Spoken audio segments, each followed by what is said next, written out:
E aí, beleza, beleza?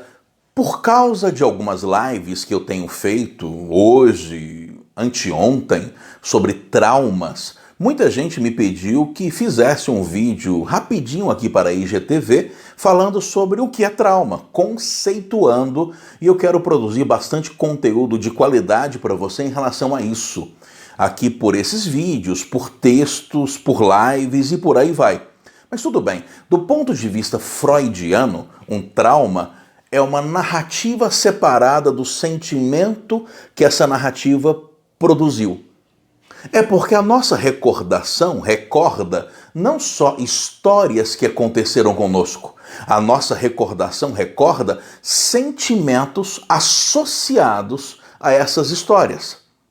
Normalmente o trauma é um sentimento que você recorda, mas um sentimento que não vem junto com a narrativa. Você esqueceu o que aconteceu, mas recorda o sentimento. Mas recorda o sentimento. E esse é um processo interessante e que sempre acontece conosco. Essa separação entre a narrativa e o sentimento que deveria estar associado à narrativa. Prova disso é que você não recorda tudo exatamente do jeito que aconteceu. Você não recorda as coisas exatamente como elas aconteceram, principalmente quando aconteceram há muito tempo. Boa parte da sua memória é preenchida.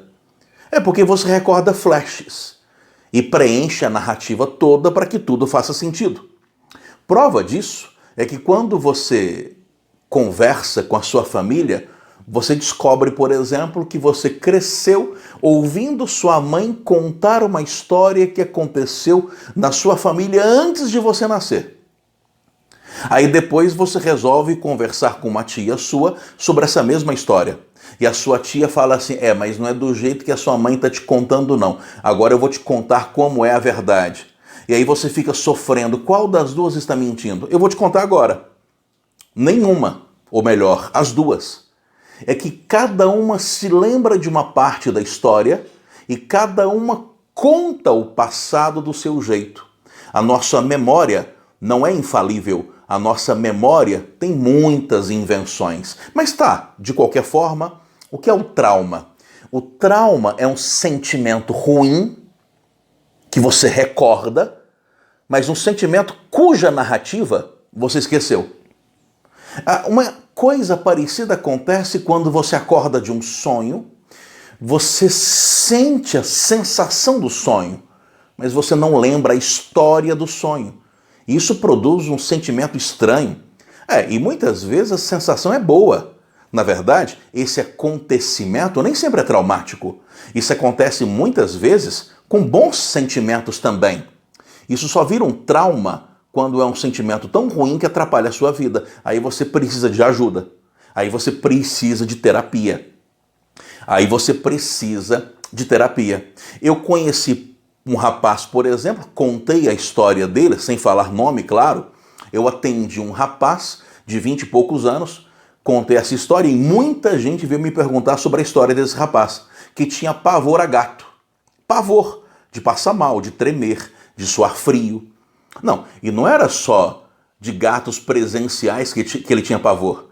Ele tinha pavor se aparecesse um gato na televisão. E aí tivemos que conversar com ele, analisar, e é claro que num processo desse, você tem que ouvir o paciente, ouvir, até que as coisas começam a fazer sentido. Muitas vezes chamar o pai, chamar a mãe, e muitas vezes faz sentido para o paciente antes de fazer sentido para o terapeuta, claro. Mas é importante que ele fale. E olha que interessante. Aí o pai dele, que veio falar comigo também, a mãe dele veio falar comigo também, o pai recordou uma história de quando ele era pequeno. Ele dormia num bercinho, tinha 1 ano e meio, tinha aquele mosqueteiro em cima do bercinho, e havia um gatinho preto na casa que gostava de afiar as unhas, de subir no mosqueteiro. Todo mundo achava uma gracinha, o gatinho brincando com o neném. Mas ninguém queria saber o que o neném achava, né? O neném tinha um medo danado, provavelmente. Um pavor. aquele bicho tentando entrar no berço dele. Agora, olha que interessante, ele cresceu, esqueceu a história, mas manteve o pavor a gatos. Às vezes, o pavor até passa e reaparece depois dos 18, dos 17, como um conteúdo inconsciente que vem à tona de repente. De repente, quando ele ouviu o pai contar a história, fez sentido. Ele se lembrou de uma foto, lembrou-se de uma irmã que contava essa história do gatinho. E no momento em que ele começou a ter a impressão de que lembrava a narrativa, o trauma diminuiu. Interessante, né?